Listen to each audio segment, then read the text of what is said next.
Bienvenue à la vie sociale. Bonjour Camille. Bonjour mon beau Carl. Tu le sais maintenant, j'aime ça chanter en début d'épisode. Mais j'aime ça. C'est différent, mais c'est ça. Puis en plus, c'est l'été, c'est le fun. C'est l'été, mais on est encore en hoodie. Tu sais là, mais c'est parce que moi je porterais des hoodies. Ouais, mais c'est parce que vous n'avez pas vu en dessous du comptoir. C'est vrai. Je suis à moitié tout nu en dessous du comptoir. Moi, j'aime ça, tu sais, porter. Moi, je suis tout le temps en petite short, ras les fesses, avec un hoodie ou un crewneck. C'est vrai, j'adore. Oui, c'est vrai, hein? Et je veux commencer l'épisode en vous remerciant d'être à l'écoute encore une fois parce que c'est super important pour nous. Puis on fait votre rencontre beaucoup dernièrement. L'été est revenu, on ressort. On ressort de notre nid, de notre cocon. On ressort de chez nous et on vous rencontre et chaque message. Vous êtes tellement gentil, c'est tellement fin. Et sans vous, la vie sociale n'existerait pas. Et on est en plein milieu de la deuxième saison de la vie sociale. Déjà, ça va très vite. Le temps passe vite. Et si vous avez manqué des épisodes, n'hésitez pas à les retourner en arrière, écoutez-en. Puis je le dis souvent, mais je trouve tellement que c'est un beau langage de l'amour d'envoyer quelque chose qui te fait penser à une amie, à un frère, à un surtout blonde. Un podcast, tu sais. Oui, tu sais, ça m'a fait penser à toi. Je pense que t'aimerais ça. Je trouve que on fait notre petite pub à l'écouter de nos non, mais pas affaires, nécessairement le nôtre, mais n'importe quel. Mais je trouve ça le fun de voir que les gens se partagent aussi nos balados. Puis, puis pourquoi on le répète? C'est parce que souvent, on se fait écrire, vous devriez recevoir telle personne, inviter telle personne. Ouais. La plupart du temps, on l'a déjà reçu, la personne. Il y a plus de 75 épisodes qui sont disponibles sur toutes les plateformes. Vous pouvez toutes les réécouter. Ces épisodes-là sont dispo en ligne sur YouTube et sur les plateformes audio. Et là, Camille, aujourd'hui, tu nous parles de quoi? Ben écoute, tu l'as dit, c'est l'été qui est là. Et là, on ressent un petit peu un regain d'énergie, je sais pas pour toi. 100%. Et récemment, on a fait une visite chez Aloha Apparel et je voulais vous en parler parce qu'aujourd'hui, je porte ce magnifique crewneck, une belle couleur bourgogne et... qui te met vraiment en avantage. C'est rare que je porte ce genre de couleur-là, mais je trouve que ça me donne un peu de temps. Ben ton glowy, t'es glowy ou là, en ce moment? Là? Merci. Oui, féminine à souhait. Très belle. Donc, c'est quoi Aloha? C'est une compagnie de vêtements de sport située à Boisbriand. Et ça donne vraiment le goût de prendre soin de soi, prendre de sa santé mentale, de sa santé physique. Et leurs vêtements de sport et leurs accessoires sont vraiment beaux, sont confortables, sont versatiles. Puis ça a vraiment été une belle découverte locale. Et leur mission, ce qui est le fun, c'est de partager un monde où chaque femme peut trouver sa place dans l'inclusion et dans la bienveillance. Et j'ajouterais même les hommes aussi parce que, vous allez pouvoir voir dans les prochains épisodes, je vais aussi porter cette merch et ça me fait. C'est incroyable, ça va jusqu'à 3X. Alors, il y a vraiment une belle diversité là-dedans. Et ce qui est le fun avec Aloha, c'est que sur leur site, sur leurs réseaux sociaux, aucune de leurs photos n'est retouchée. Ça, c'est nice. Alors, c'est vraiment des shootings photos qui sont faits avec les personnes qui sont là, qui portent les vêtements et il n'y a aucune retouche qui est faite là-dessus. Ça y va direct sur les réseaux et je trouve ça très rafraîchissant. Vraiment. Dans une ère où je m'enlève moi-même un bouton sur Facetune avant de publier sur Instagram, je trouve que c'est quand même très original et ça donne vraiment envie. Et on est allé effectivement en magasin rencontrer la proprio puis essayer les vêtements. Puis ce qui est le fun, c'est que là-bas, il y a comme un genre de... c'est comme un showroom, là, dans le fond. Tu peux vraiment essayer les vêtements, tu peux toucher les tissus, les matériaux, tout ça, c'est vraiment cool. C'est vraiment une belle expérience. Et c'est des femmes. Girl power. Donc, si jamais vous ne connaissez pas, vous pouvez vous rendre évidemment sur leurs réseaux sociaux, Aloha Apparel, ou découvrir sur leur site Internet leur merch et tout ça. Ils ont vraiment beaucoup de choses, des sacs, des bas, du linge de sport, autant que du linge plus confortable. Et évidemment, on vous a déniché un petit code promo. Ben, comme d'habitude. La vie sociale qui vous donne 10% de rabais. Wow! Ça fait du bien. À chaque semaine qu'on se retrouve, ça me rend heureux. Bon épisode, Camille. Bon épisode, mon beau Carl.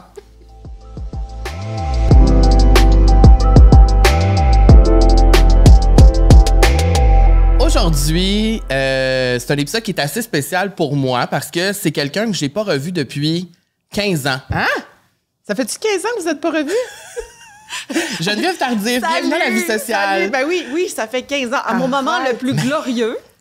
Vous vous êtes jamais revus. Là, je sais qu'on va en parler, mais vous vous êtes jamais revus depuis ce moment. C'est ce qu'on se disait avant de commencer à tourner. Je pense qu'on s'est jamais même croisés. On s'écrit sur les réseaux, on est fiers l'un de l'autre, on se félicite, mais on s'est jamais vus. C'est vraiment de te voir quelque part et d'avoir une conversation avec toi, je pense que c'est pas arrivé. Oui, je suis d'accord. Mais VJ Recherché, ça nous ramène loin. Ben c'est ça, là. Oui, c'est que la première fois qu'on s'est vu, Geneviève, c'était sur la terrasse de Musique Plus. Oui. Et on n'était pas sélectionnés encore. On était, je pense qu'on était dans les 50, là, je sais pas trop, à Musique Plus, à VJ Recherché. C'est vrai. Et moi, je m'en rappelle. Moi, j'ai plein de souvenirs encore de ça. Et je me rappelle qu'après qu'on est entré dans le loft ensemble, je me rappelle le toit, je me rappelle comment ça s'est passé, tout ça. Et ça a été court. Quand on est Pour dans... moi, j'ai été éliminée en premier, faut le dire. Moi, je suis restée jusqu'à la toute fin, mais je me rappelle que tu avais tellement une belle énergie déjà. Tu étais tellement...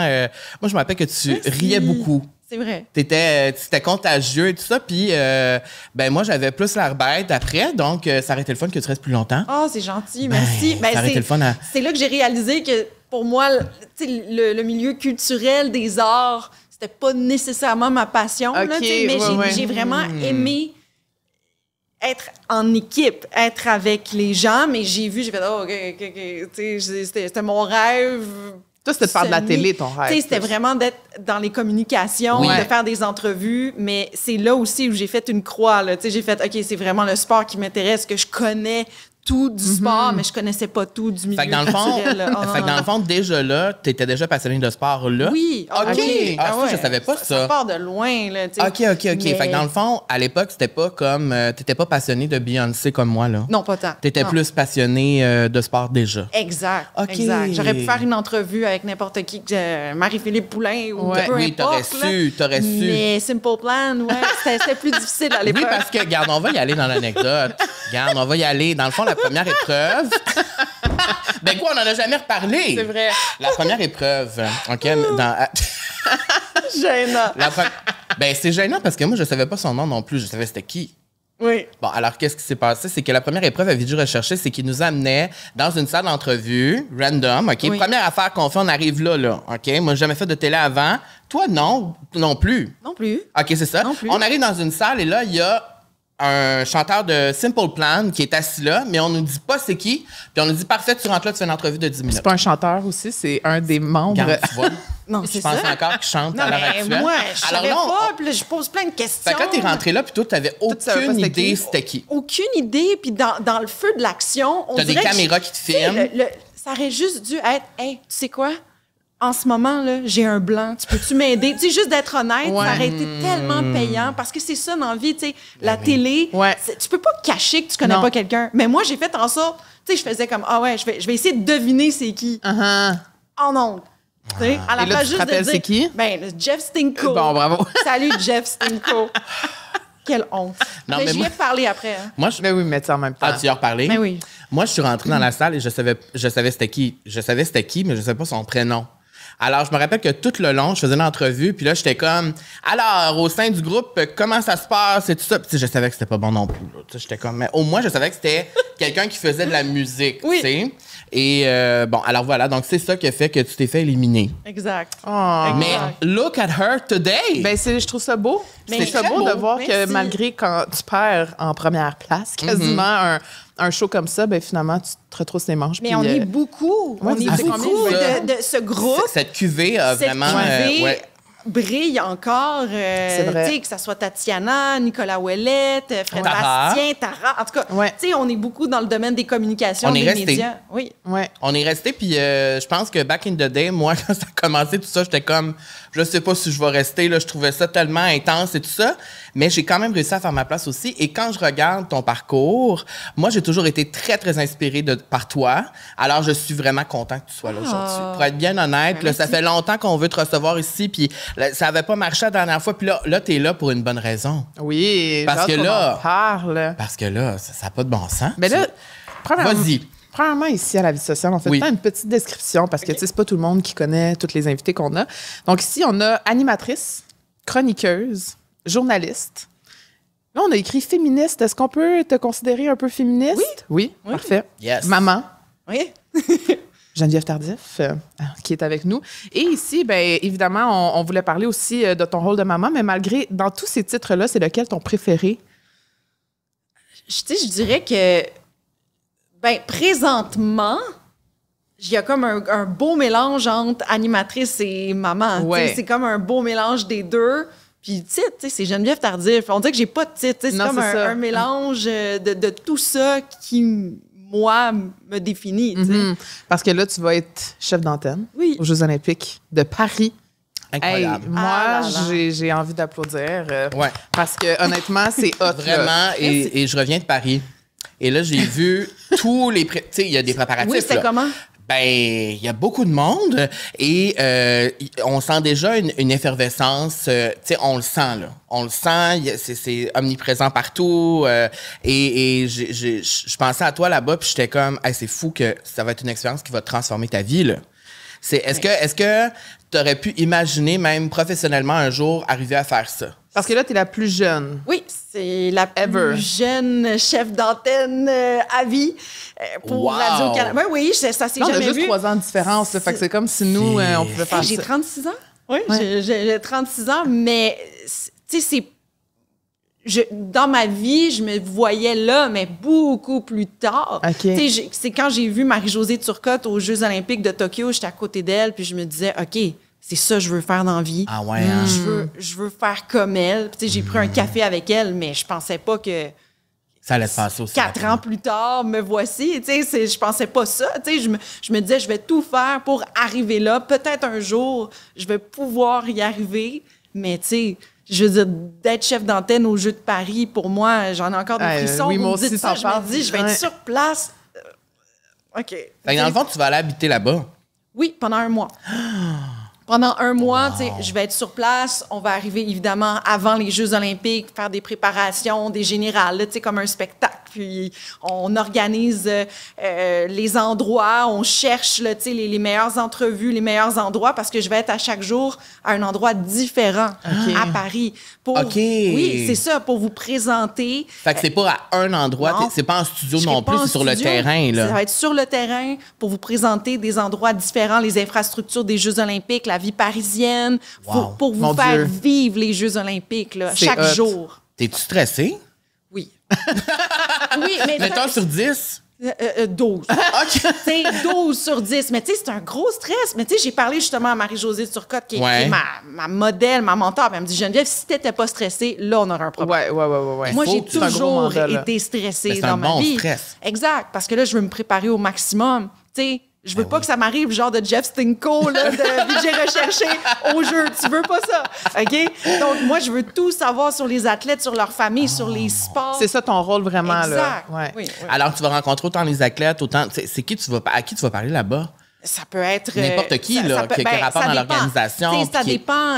Je veux dire, c'est sûr que c'est le show de nuit, parce que c'est Bonne Nuit Paris que ça s'appelle, mon émission. OK. Ça va être un show un peu plus jeune que les autres émissions de Radio-Canada. Donc, peut-être qu'il faut s'attendre à des sports un peu plus urbains, du skateboard que j'ai commenté à Tokyo, justement, que ce soit l'escalade, du break, du basketball 3 contre 3. Donc, des gens qui vont briller, des Québécois qui vont briller dans ces sports-là, mais ça peut être autre chose aussi. Ça peut être aussi peut-être des artistes qui vont être sur place. Il y a Snoop Dogg qui va être là pour NBC. Je sais pas. Aya Nakamura qui va peut-être chanter à l'ouverture. Oui, à l'ouverture. Donc moi, sky's the limit. Là. Je veux toucher en haut. Il n'y a rien d'impossible. Puis après, une fois que... Ben là, tu l'as pas fait, mais une fois que tu as accompli ça, là... C'est quoi après? Tu peux rêver de quoi? C'est comme le top, c'est de rester. Je pense que c'est comme un peu un athlète. Quand tu gagnes la médaille d'or, après ça, c'est quoi? Ben, t'en veux d'autres? T'en veux d'autres. Tu veux vivre. Tu veux... En fait, moi, je veux juste... Là, bien humblement, là, je commence, je veux apprendre, je veux faire le meilleur de moi-même. Je veux donner la meilleure performance. Mais après ça, c'est sûr que j'aimerais continuer l'expérience. Aux Jeux d'hiver. J'ai jamais vécu des Jeux d'hiver sur place non plus. Que ça soit à Milan, Cortina, ça c'est le prochain. À Cortina en Italie, oui. Moi, je suis allée là. Ah oui. Magnifique endroit. C'est ça. Donc, j'aimerais ça. Après ça, bien évidemment que c'est Los Angeles, en Californie. Après ça, c'est l'Australie. Donc, c'est sûr que je veux. Ça, c'est les prochains jeux, c'est ça. Et là, on va être bien honnête, là. Nous autres, le sport, là. Moi, je parle pour moi. Ben pour toi aussi. C'est pas nos sujets de conversation principaux et c'est pour ça que tu es ici. Parfait. Et moi, j'aime mieux être honnête et transparent. Oui. Parce que je vais peut-être poser des questions niaiseuses. Mais je sais qu'il y a plein de monde à la maison qui vont faire « Ah, mais t'es pas si niaiseuse, cette question. » Il n'y en a pas de questions moi niaiseuses. Moi non plus, je savais pas répondre. Fait que dans le fond, ce que tu viens de nommer, c'est on sait déjà à l'avance où seront les prochains jeux. Oui. Et là, tu as dit LA et l'Australie après. Oui, il va y avoir Milan en 2026. Hiver. Après ça, c'est hiver. Los Angeles, c'est été. Puis après ça, on ne sait pas trop OK. Mais il y a en tout cas des discussions pour l'Australie en 2032, en tout cas. Puis est-ce que ça se pourrait que ce soit à nouveau à Montréal un jour? Peut-être. Ou c'est impossible que ça soit dans la même ville une deuxième fois? Ça peut être possible, ben oui. OK, absolument. Ça peut se On a faire. déjà les infrastructures, donc pourquoi pas. Mais il faut... après ça, c'est comme une candidature. C'est très politique. C'est comme être élu. Là. Donc, il faut des votes, puis tout ça. Là, c'est long, là, être choisi. Mais en tout cas, Paris, c'est pas plate. Pas plate. Pour commencer, c'est pas plate non plus. C'est où, hein? Où tu as vu les infrastructures? Il y en a partout à travers la ville. Je pense que, honnêtement, c'est partout. Oui. C'est vraiment partout. Près de la Tour Eiffel, il va y avoir du volleyball de plage. Oui. Non, c'est vraiment... il y a beaucoup de choses. Puis j'ai lu aussi que ça sera plus possible de pique-niquer sur le bord de la Seine parce que ça va être barré pour je sais pas trop quoi, mais il y a beaucoup de choses qui vont se passer là. Je vais vous le dire pourquoi ça va être barré. C'est parce que la cérémonie d'ouverture, les gens vont se promener sur des bateaux. Donc, tous les pays, exemple, le Canada, il va avoir le bateau du Canada, bateau des sur la États-Unis, Seine. sur la Seine. Oh mon Dieu! C'est ça. Donc, il faut s'attendre à des jeux grandioses. Ben, tu sais comment les Français veulent faire les choses. Oui. Ils font pas les choses à moitié. Ça va être grandiose, ça va être beau, en tout cas. Puis toi, tu vas être là à la cérémonie d'ouverture aussi? Oui. Tu vas la voir en personne? En vrai. Moi, je me rappelle parce que j'ai travaillé à Radio-Canada quand même pendant 5 ans. Je faisais j'étais édimestre, puis j'ai travaillé sur les Jeux de Sochi. Donc, moi, j'étais là souvent la nuit à faire le découpage c'était les Jeux d'hiver aussi, là, à ce moment-là, de faire les découpages des performances, en fait, des athlètes. Peut-être et tout de ça. Charles Hamelin. C'est vrai.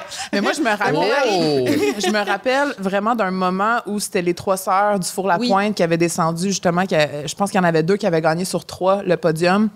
Et je me rappelle que nous, quand on était comme en genre de studio, on pleurait tellement que c'était émotif. Puis, tu sais, on parle des Jeux olympiques, puis on dirait que j'ai tout le temps des frissons quand on parle de ça. C'est comme, je trouve que c'est plus grand que nature. C'est beau de voir le monde, aussi les pays se supporter, que tout le monde est vraiment ensemble. L'union, je trouve ça vraiment beau. Mêler aussi le sport à l'art aussi. Puis, je trouve ça beau de mettre en lumière cet événement-là. Je trouve que c'est vraiment... C'est human stories, tu sais, c'est des histoires humaines incroyables.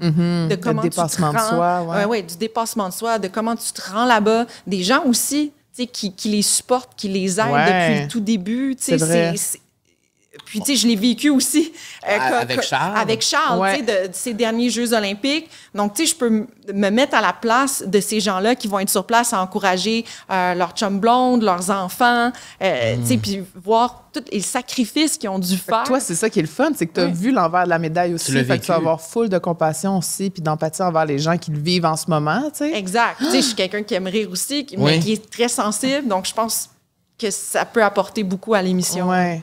Wow. Puis toi, tu as toujours aimé le sport. C'est quoi ton plus vieux souvenir de ta passion pour le sport? Ça commence de très loin. Ouais. Tu sais, moi, j'avais 8 ans. Je faisais déjà du soccer. Tu sais, mes parents me mettaient dans plusieurs sports.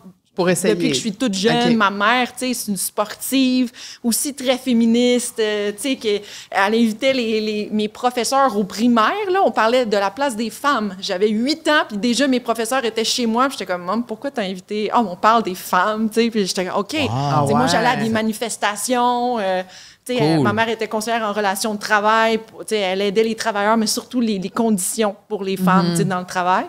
Elle était très sportive. Donc, soccer, athlétisme. Ça a toujours été un mélange communication-sport. Parce que moi, vers 8 ans, j'ai dit à ma mère, Maman, j'aimerais ça aller dans une troupe de théâtre. Donc, c'était toujours ces deux-là. Ouais. Ces deux passions. Puis, je te dirais que le premier souvenir que j'ai des Jeux olympiques, c'est Bruni-Surin. Oh my God. Au relais à Atlanta. C'est pour ça que j'avais demandé de faire de l'athlétisme au départ. C'est vrai. Oh, parce que c'était émouvant. C'était émouvant, mais c'était comme... Aussi, c'était l'esprit d'équipe. Je pense que j'ai un faible pour les sports d'équipe, tu sais, que tu dois te dépasser, puis que tout le monde a son rôle, puis que c'est ensemble que tu gagnes quelque chose, là. Alors, c'est puissant. Ah oui, c'est puissant. Ah, mon Dieu. Ça, t'as-tu des beaux souvenirs des Jeux olympiques? Ben moi, c'est juste les cérémonies d'ouverture que je me rappelle. Moi, je me rappelle quand les Spice Girls ont fait un retour là, sur les... À Londres? Oui, c'était malade. Ça, c'était mon plus beau moment. C'est mon plus beau souvenir, mais je trouve que, justement... mais je trouve que les Spice Girls, ça fit aussi avec ce que tu viens de dire. Ensemble. Oui! Elles ont Girl créé un moment power. iconique, Girl Power. Et moi, ce que je trouve inspirant aussi, c'est ta place en tant que femme là-dedans parce que on a écrit féministe dans la description, puis c'est moi qui ai apporté ça. J'ai dit, mais oui, mais juste en existant dans les médias puis en faisant ce qu'elle fait, c'est féministe, tu sais. Elle est là, elle prend sa place et je trouve ça important de parler de ça parce que on a toujours tendance à dire, puis je parle pour ma situation à moi aussi, l'homophobie, puis tout ça. Ah, moi, ça va mieux, la situation va mieux, tu sais, c'est correct dans les médias au Québec, on en voit. Oui, mais pas assez. Puis moi, je veux savoir qu'est-ce que tu en penses de ça. Toi, en tant que femme dans le milieu des sports, tu t'es inspirée de femmes qui ont fait ça avant toi. J'ai vu Chantal Maccabé, Marie-Claude Savard. Oui. Pourquoi c'est important, en tant que femme, de prendre sa place dans les médias puis de parler de sport? Mais moi, j'ai eu la chance, d'avoir des modèles. T'sais, eux, quand tu leur parles, il n'y en avait pas de modèle. C'est quand même fou de penser ça. C'est fou, tu sais. Puis je pense que, tu sais, il y avait personne elle pouvait pas se référer à quelqu'un ou se dire, ah, moi, je veux faire comme elle. Tu sais, moi, j'ai eu la chance, en tout cas, déjà. Mais, tu sais, je pense que c'est important pour montrer, aux jeunes filles que c'est possible de le faire. Tu sais, puis que, tu sais, c'est pas tout le monde qui veut être moi, mais en même temps, je pense que ça peut aider certaines jeunes filles à dire, hey, c'est possible. Tu sais, comme moi, mais il y en a tellement pas beaucoup. Tu sais, je veux dire, j'en nomme 3. Ouais. Je peux pas compter 10 femmes là, qui ont brillé depuis que je suis toute jeune comme journaliste sportive. Il y en a pas. Il y en a pas. Pourquoi il y en a pas? Pourquoi il y en a pas? Puis ça, je trouve ça difficile. Au Québec, je trouve qu'on est en arrière du Canada anglais là-dessus. Ouais. C'est fou. On a comme au Québec peut-être une vision du sport qui est très...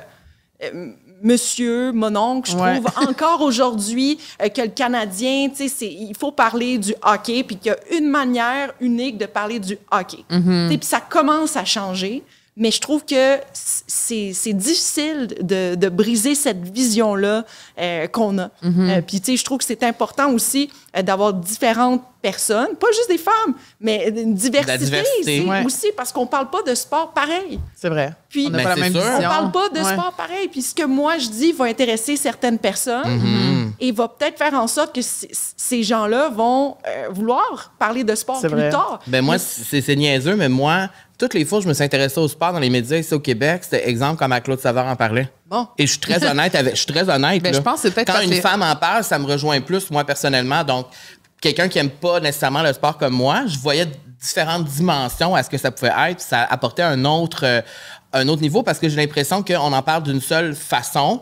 Des hommes assis autour d'une table. J'ai l'impression que les hommes, ça va être la stratégie, les statistiques. Les femmes, ça va être le côté humain, émotionnel et peut-être plus justement genre des sentiments involved. T'sais, on parle avec notre cœur. Ben là, je généralise, mais souvent, moi, c'est ça que j'ai l'impression aussi quand tu écoutes le hockey, ça va être des statistiques, ça va être des stratégies. Puis quand je t'écoute parler justement de d'autres, c'est de voir justement l'union entre eux, comment tu te sens de travailler avec d'autres personnes. J'ai l'impression qu'on y va plus peut-être dans l'humanité.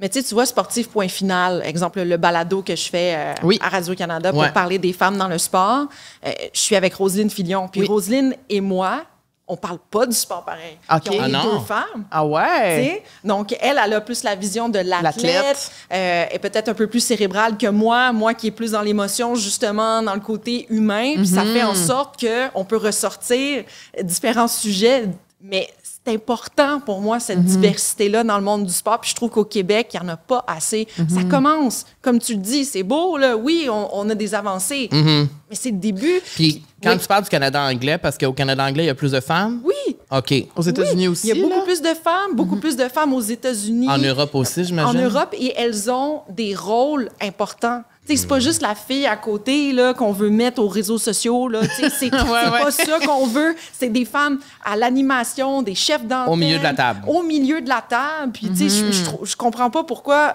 au Québec, c'est difficile d'avoir ces rôles-là et elles restent. Ça fait des années qu'elles sont là. Puis au Québec, c'est beau d'avoir quelqu'un, mais il faut que cette femme-là soit supportée. Oui. Et qu'elle puisse rester et qu'elle puisse briller dans sa passion. Puis c'est difficile, on dirait, ici, aujourd'hui aussi. De se sentir inclus. De se sentir inclus, puis que ces femmes-là aient un rôle important, mais pour longtemps.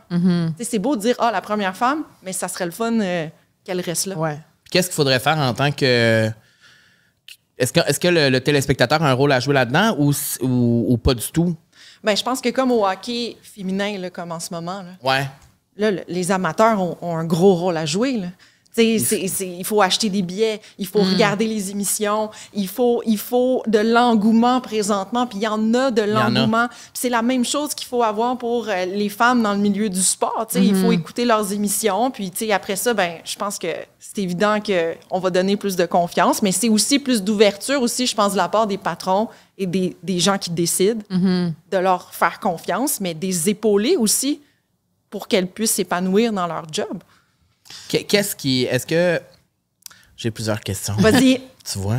C'est-tu déjà arrivé dans ta job que tu as senti que parce que tu étais une femme, on te mettait de côté? Oui. Ouais, hein? Ah oui. Ou que ce que tu disais, c'était moins important parce que toi, tu es une femme qui parle de sport, tu n'es pas un homme. Oui. Ah oui, absolument. Surtout au début, je dirais, de ma carrière. Là, ça fait combien de temps, juste pour avoir un timeline? Mais tu sais, je parle plus du côté de TVA Sport, j'ai eu plus de difficultés. Ouais. OK. Plus de difficultés. Et ça se traduisait comment? Ben, que tu proposes des choses, mais que tu sens pas que t'es écouté ou que, oui, ils disent oui, mais que ça passe dans le beurre, puis tu sais, qu'ils disent, ah oui, on va en parler, mais que finalement, j'en parle pas à l'écran. Donc, tu sais, c'est sûr que tu sens pas que t'es écouté, là, évidemment, là, tu sais, puis que tu donnes justement, ah ouais, parle du tweet de telle personne, tu sais, quand toi, tu veux parler d'un sujet qui est vraiment plus important, mais que non, tu sais. Donc, c'est sûr que ça, je me suis sentie pas nécessairement à ma place, là. Ouais. Puis est-ce que ça l'a changé depuis les débuts, justement? Oui, ça a changé. Ben, en fait, j'ai perdu ma job à TVA Sport pendant mon congé de maternité. Donc, c'est sûr et certain que cet épisode-là m'a vraiment amené à me poser des questions puis à me dire, OK, tu sais, je veux vraiment percer dans ce milieu-là. Comment je peux faire? Puis moi, ça va être de m'affirmer plus aussi. C'est tough, là? C'est tough. C'est pas facile, mais j'ai dû le faire. Puis c'est pour ça que je suis comme chef d'antenne aujourd'hui. Tu sais, moi, je suis arrivée à Radio-Can, puis rapidement, j'ai dit, moi, là, je veux pas faire ça. Je veux faire ça. J'ai cette expérience-là et je mérite ça. T'sais? Wow. Mais avant, moi, j'aurais jamais fait ça. Jamais. Dans la vie, t'es-tu comme ça? T'affirmer, t'assumer dans ta vie personnelle? Quand j'avais 20 ans, là, jamais de la vie. Tant en couple qu'au travail, j'avais beaucoup de difficultés. Je voulais plaire. Ben oui. Je voulais fitter dans le groupe. Je voulais être aimée. Puis là, pas déranger.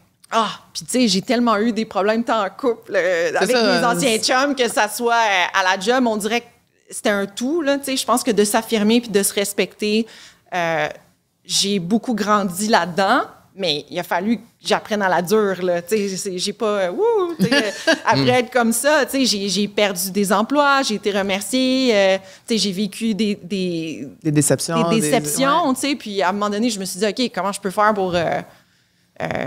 quand même faire ce que j'aime puis être heureuse dans la vie, tu sais. Puis ce déclic-là de t'assumer davantage professionnellement, c'est arrivé quand tu t'es fait remercier à TVA Sport? Oui, c'est arrivé quand je me suis fait remercier à TVA Sport. Puis ça, tu t'attendais pas à ça ou tu t'attendais pas à ça zéro, hein? Jamais. Puis ça, c'est quand tu étais partie en congé de maternité que c'est exact, arrivé. Je pensais pas à ça. Je venais d'accoucher de Violette.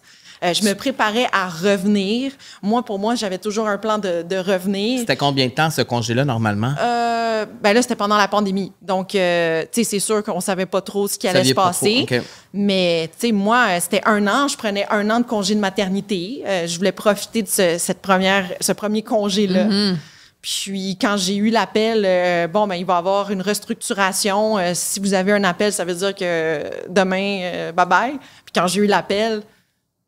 Je m'attendais pas à ça. Hein? Ben, j'ai pleuré.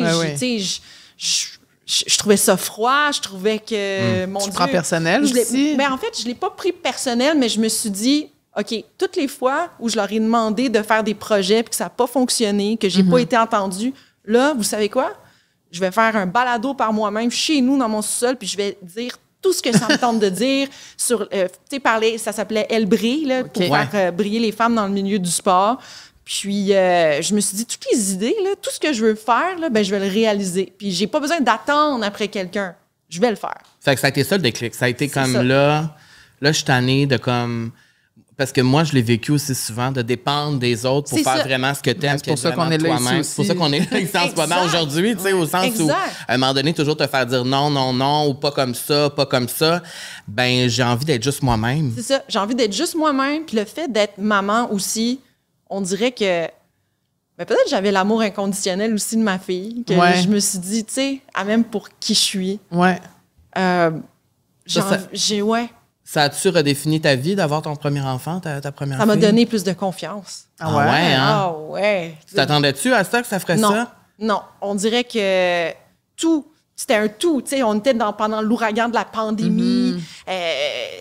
Puis d'avoir... Je pensais pas que j'étais capable d'accoucher. Tu sais, je veux dire, juste d'accoucher, pour moi, c'est quelque chose. Là. C'est la plus grande médaille des Jeux olympiques que je peux avoir. Non, mais pour vrai, c'est... Mais quand tu y penses... Moi, quand je pense que les femmes accouchent, moi, j'ai toute mon avertissement.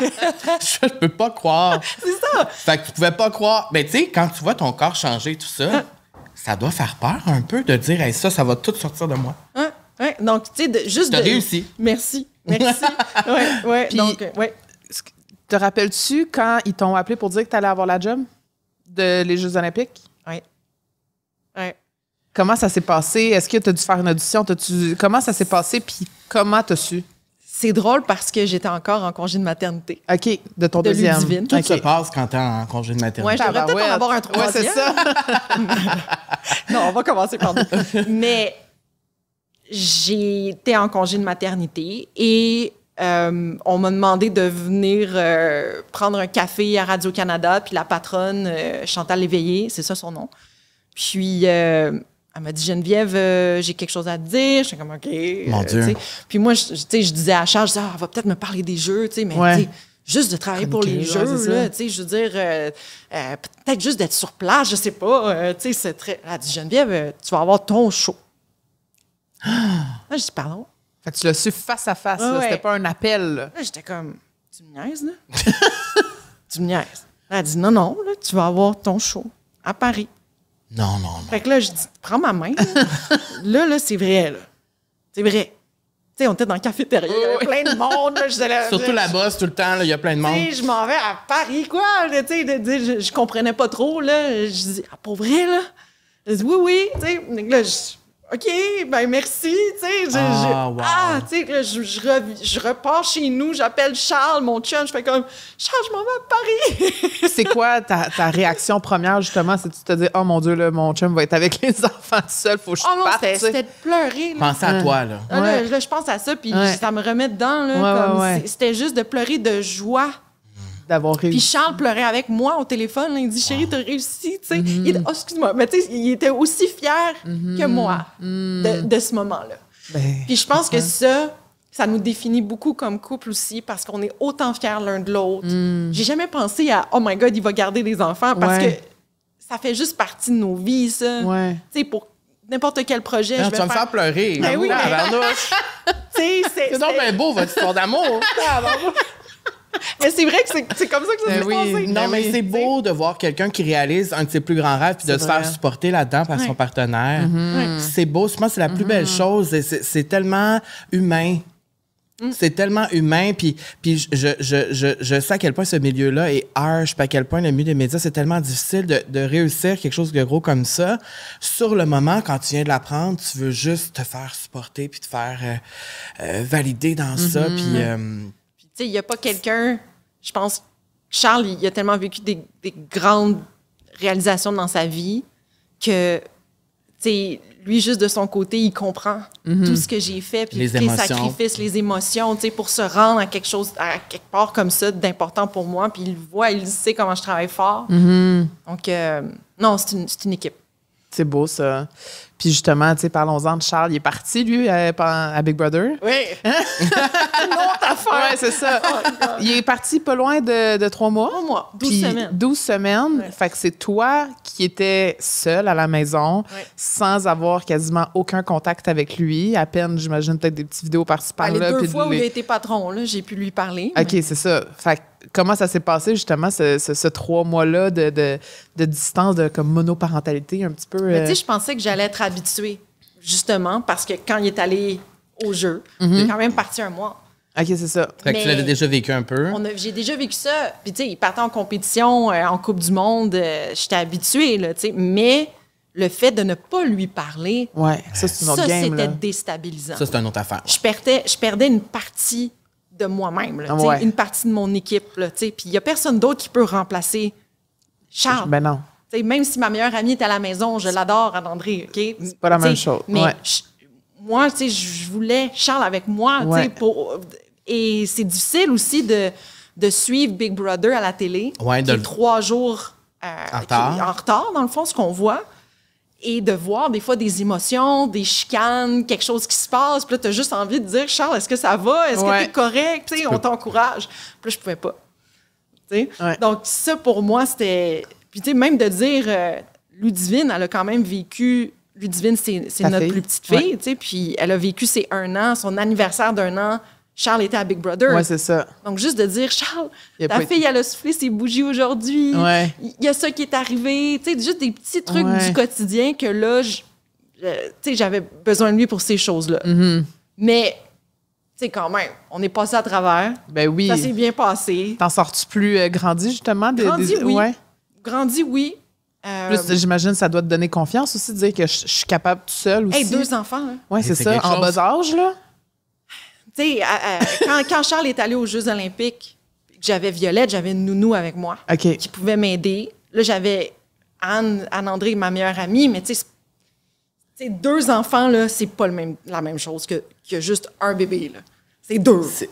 Tu sais, il faut que... Puis être maman, on dirait qu'ils ont besoin de leur maman. Tu sais, quand il y en a une qui a la gastro, puis qu'il y en a une qui est malade, puis que ça s'est passé tout ça, là. Tout s'est passé dans le 3 mois. Tout s'est passé dans le 3 mois. Dans ce 3 mois-là, tout s'est passé.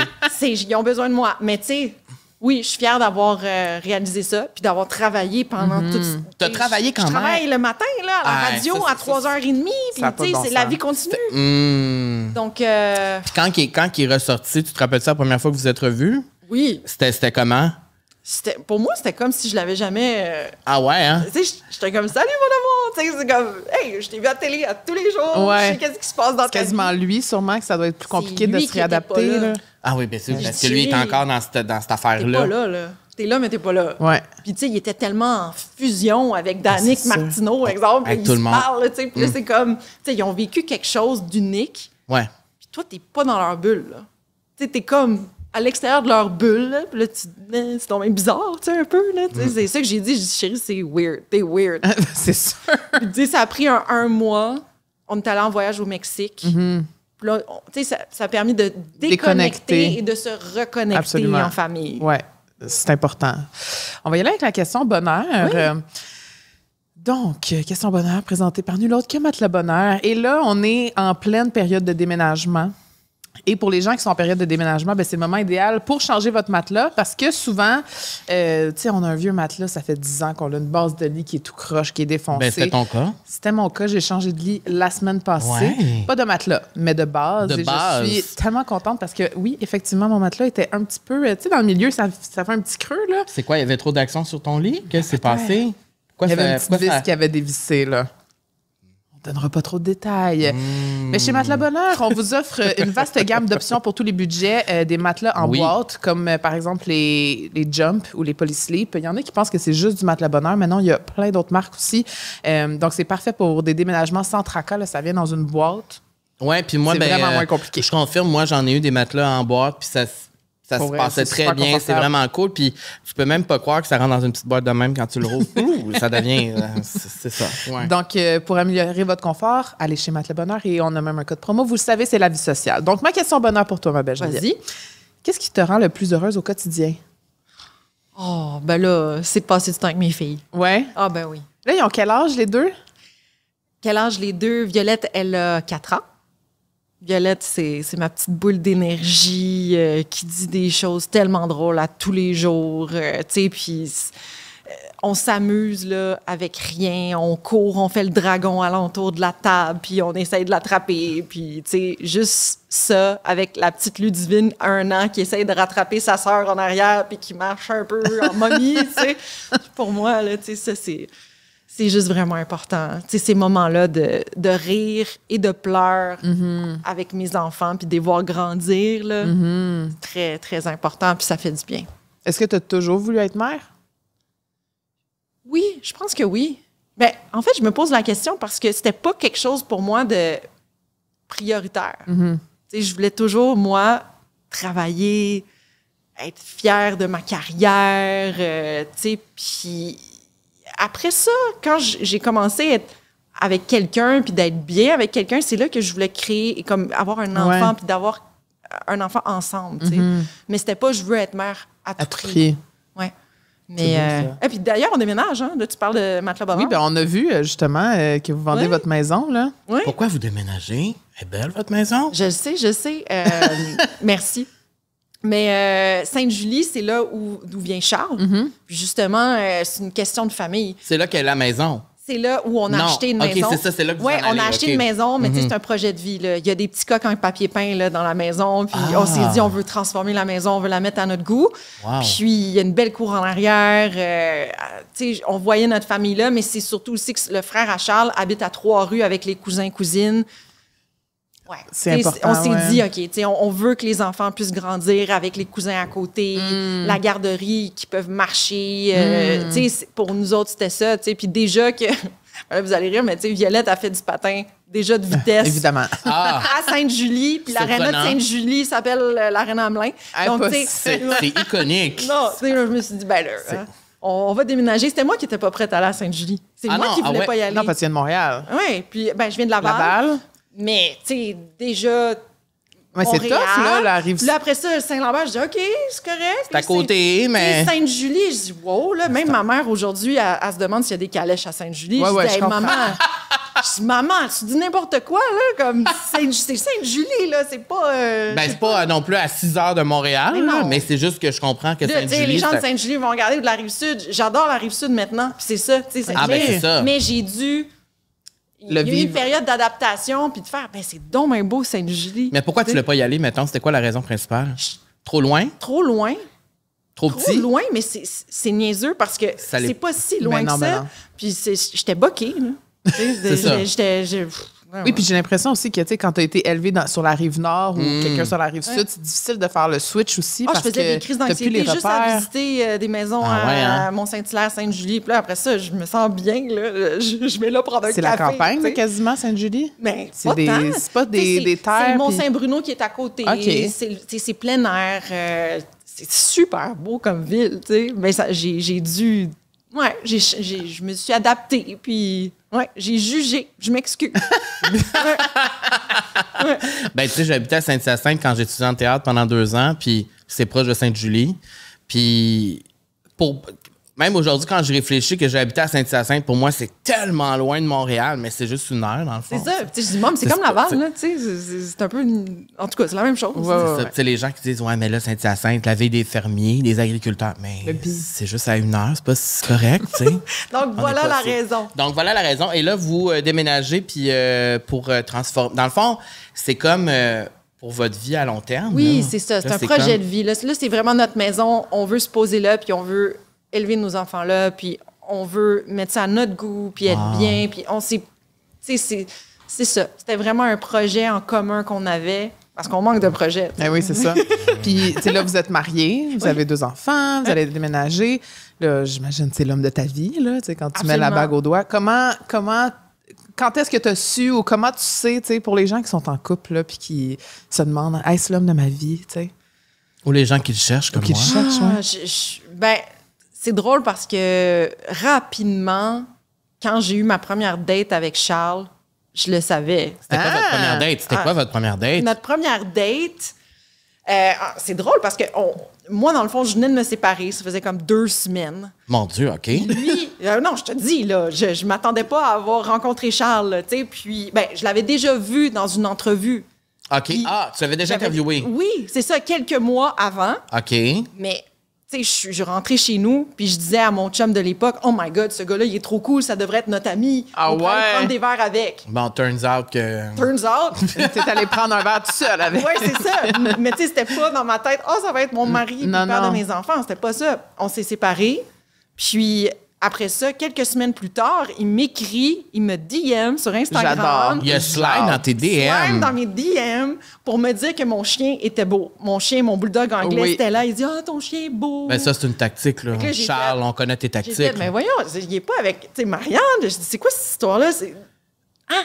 Tu sais, il était aux Jeux olympiques, il vient de revenir. Tu sais, je dis, ben voyons. Tu sais, là, j'y écris, je me dis, tu sais, c'était le fun, le reportage. Je dis, ben, tu pourrais venir le promener avec moi si tu veux, petit bonhomme sourire. Oh! Tu sais, j'ai ouvert la porte, là. Ouais. Et là, quelques jours plus tard, annonce qu'il s'est séparé. Donc, je fais, Un plus un. Et là, il m'invite à sa compétition à Montréal, c'est mondiaux à Montréal. Il devient champion du monde en super. plus. Nice. C'est un bon brag, ça, mettons. Et j'ai pris mon courage à deux mains, puis je lui ai dit, tu sais, si ça te tente, là, mettons, après les mondiaux, ça serait le fun d'aller prendre un verre. Et rapidement, il m'a réécrit, oui, quand, où, pourquoi, comment. J'ai fait, OK, il y a un intérêt. Ouais. Et on est allé prendre un verre au North Star sur le boulevard Saint-Laurent. Je sais même pas si ça existe encore, mais c'est un truc d'arcade. OK. Un peu années 80. Mon Dieu, c'est nice. Années 80. C'est hot J'adore comme première tout. date. J'adore tout. Ouais. à date. Ouais. Fait que, tu sais, il y avait un C'est comme un film, on dirait. Ouais, c'est comme un. Puis là, Comme il y a un les Avomark champions du Party, là. monde. Puis, oui, dans le fond, t'étais la star d'un film, genre. Hollywood. C'est un film. Mais moi, là, il y avait un photo boot. Là, on prend une des photos dans le photo boot. J'ai encore les photos dans mon portefeuille de cette première date. Et c'était en face de chez Schwartz. Oui. Tu sais, lui, il n'a pas fait grand-chose à part faire des compétitions de patins. Fait que je dis, es-tu déjà allé chez Schwartz? Non, jamais de ma vie. Ben, viens-t'en, on va aller chez Schwartz. Donc, on est allé manger un smoke meat avec un petit coke à cerise. Puis, Un bon après ça... Tu savais déjà. Ah non, après ça, j'ai dit, ben c'était le fun. On s'est donné un bec à joue. On s'est pas embrassé la première date. Et je suis revenue chez moi et j'ai fait, oh my God. T'étais hook. Ah non, non. Je dis, ce gars-là, c'est sûr que ça va être On the long vraiment run. à long terme avec lui. Puis, depuis ce jour, on a eu des dates à chaque jour. Et on a 2 enfants, on est mariés, tu sais. Donc, quelques semaines plus tard, il m'a invité à Hawaï avec sa famille. Ah, cool, OK. Tabarnouche. Puis, Il est intense. fait que dans le fond, c'est when you know, you know. Tu sais, on dit souvent ça, là. Donc, je pense que, feeling. tu sais, je pense qu'il faut juste vivre ce que vous avez à vivre. Ouais. Puis, tu sais, quand vous avez un bon feeling, normalement, c'est le bon. Puis, quand ça coule, quand c'est juste aussi naturel. Mais je pense aussi qu'il faut faire confiance que ça peut bien aller. Tu sais, j'aurais pu être super négative après me faire laisser, tu sais, puis dire, ah, c'est fini, j'ai 30 ans, la vie, tu sais. J'étais un peu comme ça aussi, là. Tu sais. Puis... J'étais un peu de même aussi. Ben, tu vois, c'est ça. Puis... De voir Charles, ça peut faire peur, tu sais, quelqu'un qui est aussi intense, là, tu sais, puis... Qui a du succès aussi, qui est établi. Tu sais, moi, je me disais, mais voyons, tu sais, est-ce que je suis la première de 12 000, tu sais, tout ça, mais tu sais, non, c'était vraiment juste ça. On est tombé en amour, puis on est encore super en amour aujourd'hui. On parle de ce sentiment-là qu'on ressent, mais si je te demande de le décrire, ce sentiment-là, es-tu capable de mettre des mots dessus? Ah! C'était vraiment... en fait, j'ai la chanson de Claude Bégin. C'est quoi? Ma voiture volante? C'était notre chanson de mariage. Mais c'est un peu ça, tu sais. J'étais comme dans les nuages à vivre quelque chose de... un peu... c'est comme si je flottais, là, tu sais. Là, je me disais, ça se peut pas, quelque chose de même, là. Puis après avoir vécu des déceptions amoureuses dans ta vie, justement, ça aurait pu que tu n'y crois plus. Exact. Tu y croyais-tu encore? Ah, moi, j'y croyais. Moi, je suis une éternelle... OK, c'est ça. Tu sais, je suis une éternelle romantique, une éternelle positive. C'est un peu ça que tu as vu aussi, à Vigie Recherché. Donc, tu sais, même si je me fais soit remercier par une compagnie que je crois vraiment, puis que j'ai peut-être une déception, mais rapidement, je vais revenir, tu sais, puis je crois... Je crois mais c'est beau, ça.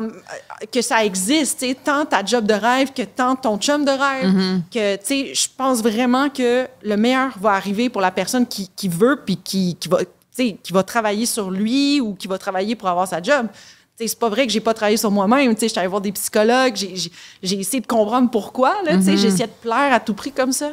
Mais j'aime ça parce que c'est comme si souvent, des fois, on va voir ces échecs, entre guillemets, mettons, ou ces déceptions-là comme un échec, justement, mais des fois, c'est juste une façon de se rediriger vers quelque chose de mieux, tu sais. Fait que je trouve ça beau, des fois, d'accepter que ça nous arrive, mais pas de se morfondre puis de se victimiser en se disant il n'y a plus rien qui est de bon pour moi. Au contraire, il faut essayer de voir justement que c'est juste un reset, des fois, pour te rediriger vers une meilleure personne, une meilleure job, une meilleure opportunité. J'aime pas me morfondre. J'aime pas me victimiser. Je suis à l'opposé de ça. Puis plus ça va mal, mieux ça va aller pour moi. Comme, tu sais, j'ai l'impression que comme dans les moments les plus tough, c'est là que il y a quelque chose à apprendre. C'est là qu'il y a quelque chose de bien qui va arriver. C'est beau, ça. Rester positive. C'est quoi, là, le dicton, là? Que c'est plus une redirection. Un refus, c'est plus une redirection que genre... on te flush, là. Non, c'est ça. Ça te redirige à la place qu'il faut que tu sois, dans le fond. Mais c'est jamais un refus. Il faut pas que tu vois ça comme un refus. Non, c'est sûr que quand tu te fais. Oui, parce que moi aussi, je me suis fait congédier à un moment dans ma vie, puis je pensais que c'était la fin de ma vie. C'est ça. Mais c'est correct de le penser et puis de le vivre. Mais c'est une façon aussi de se remettre en perspective puis de faire une introspection, justement, de comme, OK, où est-ce que ça allait moins bien? Mais par rapport à l'amour, je trouve ça tellement intéressant parce que j'étais à Paris, justement, là, puis c'est comme je l'ai vécu avant toi, mais... c'est romantique, mais moi, je suis tout seul. Et c'est ça le point que j'ai apporté, c'est que, tu sais, ça fait plus de 2 ans que je suis tout seul. Là. Ça fait 2 ans, dans le fond, que je suis tout seul. Et moi, j'adore l'amour. Tu sais, moi, l'amour. Oui. Mais il y a certains moments où je perds confiance, où je le retrouverai jamais. En fait, je pense que je vais rencontrer d'autres personnes dans ma vie qui vont me faire triper, mais souvent, je me pose la question, est-ce que je vais ressentir autant d'amour que j'ai déjà ressenti dans ma vie? Tu sais, le sentiment intense quand t'es vraiment en amour. Est-ce que tu viens de décrire, dans le fond, les nuages, puis que t'es comme, Et des fois, je perds espoir. Puis là, j'étais à Paris, puis... Tu sais, quand t'es à Paris, c'est sûr, tu penses à l'amour. Tu tombes en amour avec... tout. Honnêtement, je tombe en amour avec tous les serveurs, tous les employés à l'hôtel, le gars, le commis au magasin qui me vendait mon T-shirt. J'étais en amour avec tout le monde. Et je me disais, peut-être qu'au fond de moi, je vais encore revivre cette effervescence-là, tout ça. Et de t'entendre le dire que tu l'as vécu à 30 ans. T'avais quel âge? T'avais 30? Oui. Ben, ça veut dire que c'est possible. Absolument. Parce que je sais qu'il y a plein de monde qui ne croient plus en l'amour parce qu'ils se sont fait flusher, domper, ghoster. Mais il y a toujours l'amour peut toujours se présenter quand tu t'en attends pas, tu sais. Oui. Non. Ou quand ça arrive dans tes DM. C'est fou que ça arrive dans tes DM. Mais c'est d'être ouvert à ça. C'est ça. T'as pris ta chance aussi, toi. Oui. T'as pris ton courage aussi. Oui, puis t'as dit, J'aurais pu me faire rejeter. Mais non, mais si un gars moi, j'ai de la misère à slider, moi. Non, mais si un gars qui DM, là, n'hésite pas à dire « Allô? » Oui, c'est Salut. ça. Faut que je sois plus intense. Faut que je sois plus direct. Tu sais, t'en as parlé tantôt, mais justement, quand t'as rencontré Charles, il était en couple avec Marianne. Là, quand ils se sont séparés, ça a fait une grosse histoire. Ça a été une rupture hyper médiatisée. Comment on se situe là-dedans? Comment on se positionne d'être la nouvelle blonde d'être la nouvelle conjointe? Puis... Ben, je pense qu'au départ, c'était quelque chose de déstabilisant. Tu sais, que je savais pas trop à quoi m'attendre. Puis... Parce que t'avais jamais vécu ça non plus. Ben, j'avais que toi, t'allais être médiatisée. J'avais jamais vécu ça. Puis c'était aussi d'être médiatisée, comme tu dis. Puis là, j'ai vécu un stress. Là, j'ai vécu une crise de panique, une vraie. Ah ouais, hein? Ah ouais. J'ai dit, Charles, là, je me sens pas bien. Quand ça a été annoncé que t'étais avec lui? Bien, quand ça a été annoncé, puis tu sais, on le savait, là, c'était le seul but. C'était, on va annoncer que... Puis moi, j'étais super excitée mais je savais pas l'impact que tout ça... allait avoir, puis d'avoir des... Je te dis, là, je regardais mon téléphone, ça faisait... Puis je dis, qu'est-ce qui se passe? Puis là, je dis, OK, tu sais, découvrir les 10 choses sur Geneviève, elle est taureau, elle fait ci. Là, j'étais là, mais voyons, tu sais, puis de recevoir plein de messages, mais des messages pas nécessairement positifs, tu sais, de gens qui croyaient que, je sais pas... T'avais brisé le couple. J'avais brisé le couple. T'étais la méchante. J'aime mieux Marianne que toi, ou tu sais, des affaires comme ça, tu sais, de... Je pense qu'il fallait beaucoup de confiance. Puis ça, je l'ai dit à Charles. J'étais comme, Charles... ça nous va un bon test, là. C'est parce que je t'aime en maudit, là. Tu sais, parce que c'est pas quelque chose qui était... normal. Qui était normal, mais aussi, tu sais, qui m'atteignait, là. Tu sais, c'était quelque chose que... Puis, tu sais, lui, Charles, il dit, Jen, regarde juste pas les réseaux, tu sais. Mais lui, il en a vécu des jeux. Ouais. Il en a vécu, tu sais, des déceptions ou des gens qui lui... Tu sais, lui, il était habitué. Il y a même des formations comme athlète là, à comment gérer les réseaux sociaux. Moi, j'ai pas eu de formation. Là, OK? Donc, j'ai dû gérer ça par moi-même.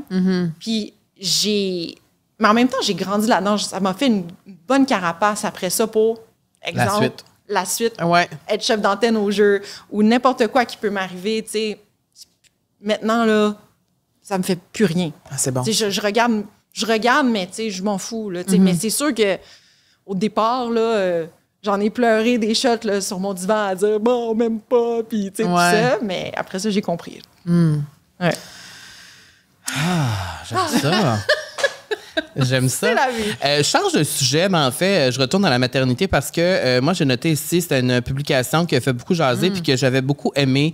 Tu as fait une publication concernant la pression sociale sur les mères et sur l'allaitement il y a quelques temps parce que tu expliques que dans cette publication-là sur les réseaux sociaux que tu as ressenti énormément de pression à l'arrivée de ta deuxième fille de devoir l'allaiter. Et sur cette photo-là, on peut te voir, tu lui donnes le biberon. Et tu expliques que, en fait, j'ai écrit ici que tu as dit « Maman heureuse égale bébé heureux ». Et que cette pression sociale-là, tu la ressentais. Et que tu te sentais comme une mère moins, ça serait quoi le mot, performante parce que tu l'allaitais pas. Et même nous, là, quand on lisait ça, même moi, quand j'ai vu cette publication-là, je me rappelle, j'étais surpris. J'étais comme « Ben voyons donc, encore aujourd'hui, il y a ce discours-là. » Et je veux savoir, dans ton quotidien, quand tu as eu ta deuxième fille, comment ça s'est traduit, ça? C'est que tu ressentais cette pression-là. Comment tu la ressentais? C'était des proches, c'était des inconnus? Ben, de un, tout ça a commencé quand j'ai accouché de Violette. T'sais, déjà, j'étais pas capable d'allaiter. Il y avait un sein que je donnais du lait, puis l'autre, ben, il n'y a rien qui sortait. Puis, ça m'a pris 1 mois. Là, je boquais, j'étais comme non, je dois allaiter, là, tu sais, là. Puis même à l'hôpital, tu sais, on demande, les infirmières, tu sais, OK, tu sais, faut que tu allaites, tu sais, puis dans tout ce que tu vois, tu sais, même dans les livres, tu sais, c'est comme, c'est le meilleur lait pour votre enfant, c'est votre lait, tu sais, maternel, tu sais, tu veux que ça soit la meilleure chose pour ton enfant. Donc, c'est comme si j'étais moins bonne. C'est comme si je décevais à moi pas être capable. Et c'était ma famille, mon père, des amis, que tout est beau, puis on dirait qu'ils accouchent, puis ils font du yoga, puis la vie est belle, puis ils aiment tellement ça, allaiter. Puis même moi, j'allaitais, puis j'aimais pas ça, le sentiment. Tu veux que je fasse quoi? C'est weird, j'aimais pas ça, ça me faisait mal. Tout ça, pour moi, il y avait rien de naturel, là. Ouais. Puis j'étais pas heureuse après ça, là. Puis là, je pleurais, puis j'étais blanche, puis j'étais comme, Charles, tu veux que je fasse quoi, là? Tu veux que je continue? Comme, qu'est-ce que je... Tu sais, puis il y a même des cours qui se donnent, là, tu sais, des mamans... puis je comprends tout. Mais c'est aussi un choix que tu fais. Absolument. Puis à Ludivine, quand j'ai accouché, j'ai fait non, ça va être le biberon. Même pas te battre, là. C'est tout. Ouais. Je me bats plus. C'est comme ça.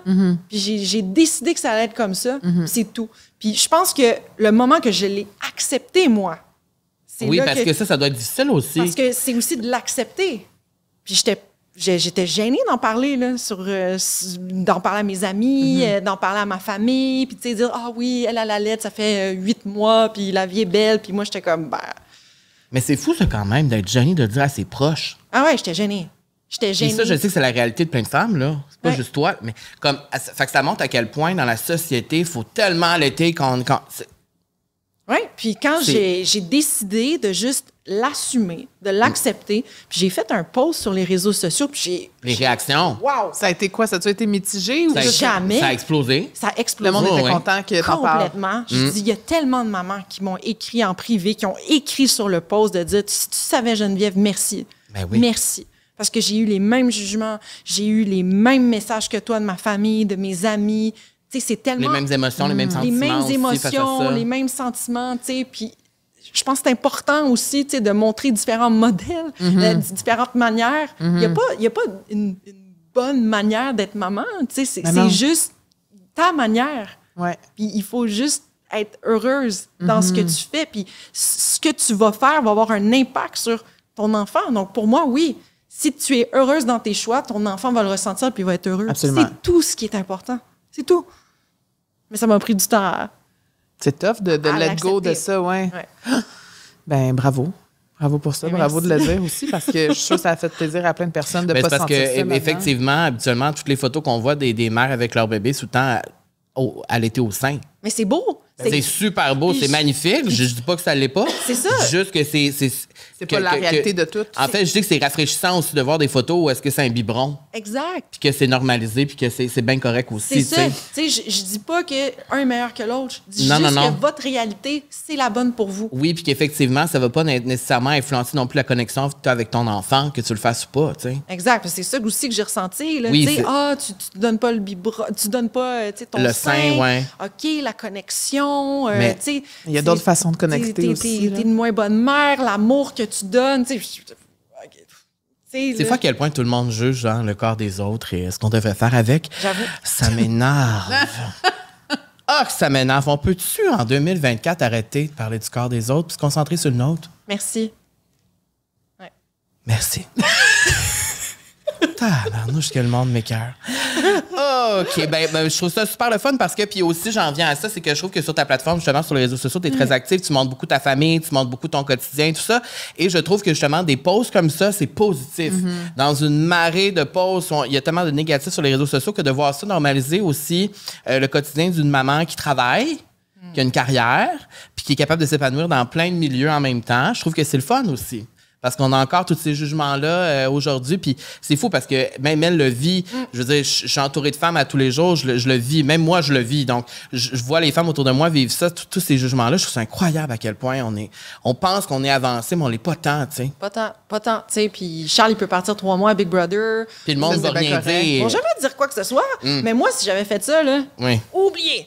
Ouais, le monde aurait dit, là, elle abandonne ses enfants. Ben oui, elle abandonne ses enfants. Puis même, tu sais, à Ludivine, là, j'ai pris un congé de maternité, mais beaucoup plus court. Probablement parce que j'avais perdu ma job quand j'ai pris le congé de maternité long avec Violette. Mais j'ai fait ce choix-là. Puis, tu sais, c'était comme, ah ouais.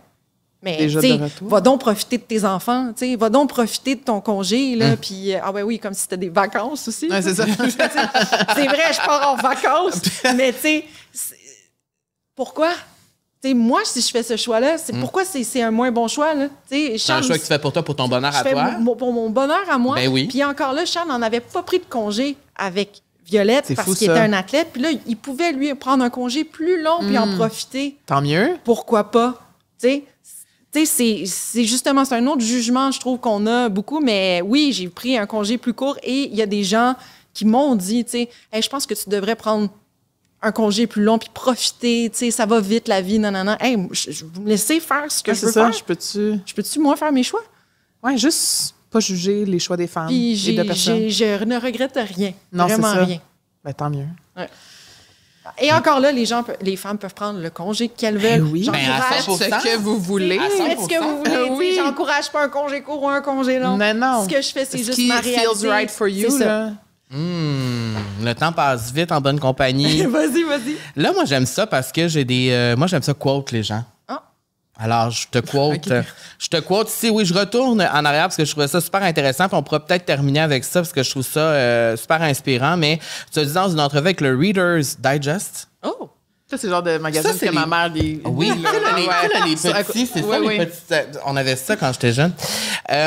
Tu as dit, on réalise de plus en plus que c'est en ayant de la diversité dans une équipe qu'elle devient plus forte. Plus on va en voir, plus il y aura des jeunes femmes qui vont croire que c'est possible. Oui. Et ça, tu en as parlé au début de l'entrevue, là, tantôt, mais qu'est-ce que tu auras envie de dire aux jeunes filles ou aux jeunes femmes qui nous écoutent en ce moment, qui voudraient travailler dans le monde du sport comme toi, puis qui pense peut-être que ça va être un chemin difficile à parcourir pour arriver où est-ce que toi t'es en ce moment? Bien, je pense que le plus important, c'est de rester soi-même, de rester unique. Tu sais, moi, longtemps, j'ai voulu plaire, j'ai voulu être aimée, j'ai voulu faire partie, d'être one of the boys. Soyez pas one of the boys, soyez juste vous. Puis embrassez ça, soyez unique, assumez-vous. Puis justement, c'est votre couleur qui va faire en sorte que vous allez briller davantage, puis que vous avez votre place. Il va y avoir une place pour vous autres. Tu sais, je pense que c'est ça, c'est de pas plaire ou de jouer un rôle. Il y en a de la place pour n'importe quelle femme ou n'importe quel homme ou de la diversité dans le sport, mais il faut pas vouloir faire partie d'un groupe puis devenir gris. Fitter dans un moule. C'est fitter dans un moule. Non. C'est chaque couleur, chaque personne est unique, puis c'est ça qui va faire en sorte que vous allez briller davantage. Puis j'encourage chaque femme à aimer sa personne, tu sais. Je pense que ça, c'est super important. Moi, pendant trop longtemps, je l'ai pas fait. Donc, je pense que là, c'est de briller puis de s'assumer. Puis là, aujourd'hui, quand tu dis que tu mets tes limites, tu dis non, tu dis ce que tu veux, tu t'exprimes davantage. Est-ce que tu as l'impression qu'en faisant ça, ça a heurté des gens au passage? Parce que souvent, quand on s'assume davantage, le monde n'aime pas ça. Ça dérange. Ça dérange, hein? Ben oui. T'sais, ça dérange. T'sais, même mes publications, là, ça dérange que je dise, ben moi, j'allaite pas, puis moi, je fais ça, puis tout. Mais je pense que c'est mieux ça que quelqu'un qui se morfond puis dit « Ah, j'aurais tant dû le dire » ou « J'aurais tant dû m'assumer ». Puis, je pense que moi, j'ai aucun regret, là. Aucun. Et qu'est-ce que ça te fait quand tu penses que tu es probablement un modèle pour plusieurs jeunes filles qui vont te regarder à Paris? Là, c'est flatteur. Parce que au-delà du rêve que tu vas réaliser, tu réalises un rêve pour plusieurs femmes là, qui vont te regarder. Puis je m'avancerais même à...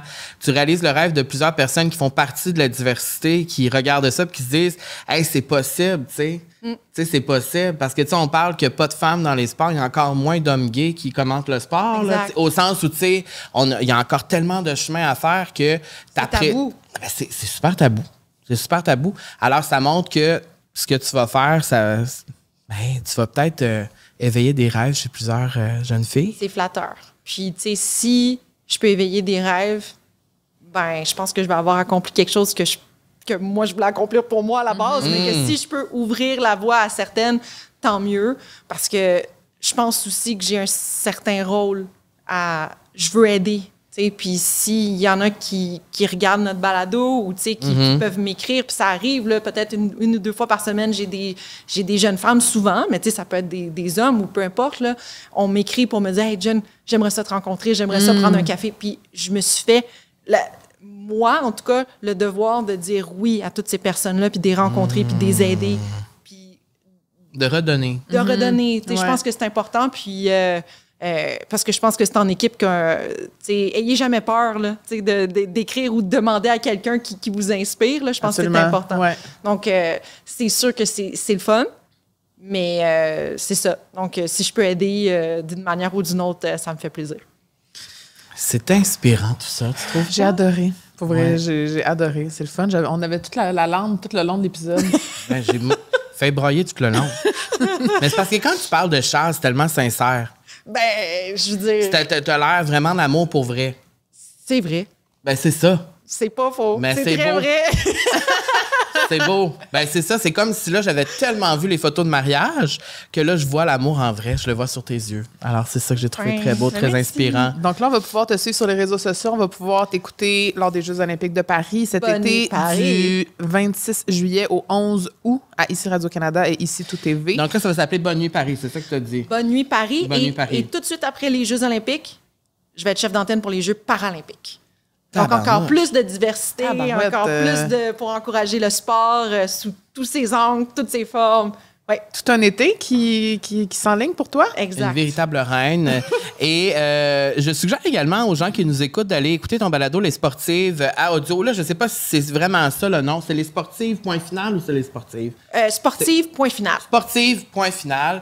C'est dispo sur l'application audio. Et dans ce balado-là, tu peux nous en parler un peu. Dans le fond, c'est qu'avec Roselyne, puis vous recevez des femmes pour parler de sport, mais pas seulement des athlètes. Seulement des athlètes, ça peut être des femmes dans le milieu du divertissement. Je veux dire, on peut autant parler avec Mitsou de sport qu'on parle avec une athlète paralympique de ce qu'elle vit dans son sport. Et on fait un mélange entre les deux. Et on parle de différents sujets pour briser les tabous, justement, et pour faire avancer la cause. Bravo pour ça. Ben, bravo pour tout. Et on va être à l'écoute de Bonne Nuit Paris.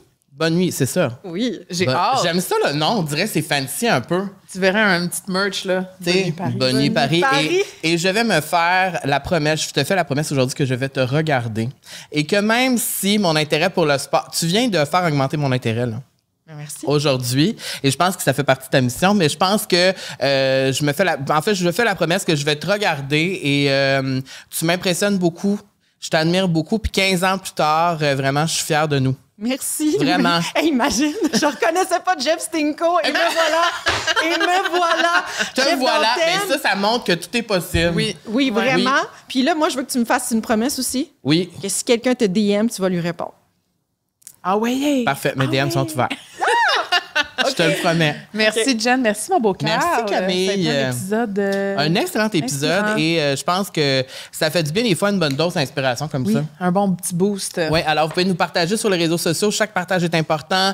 Venir nous suivre sur le balado La Vie sociale, sur TikTok, Instagram et peut-être YouTube aussi, bien important. Et vous pouvez aussi rejoindre le Club social qui est disponible sur Instagram où on dépose à l'occasion quelques petites photos et vidéos exclusives. Et on va dévoiler nos invités à l'avance désormais. On le fait un petit peu plus. Oui, c'est vrai. Alors, vous pouvez venir nous suivre là. Et ben voilà, on se retrouve la semaine prochaine, Camille. Merci.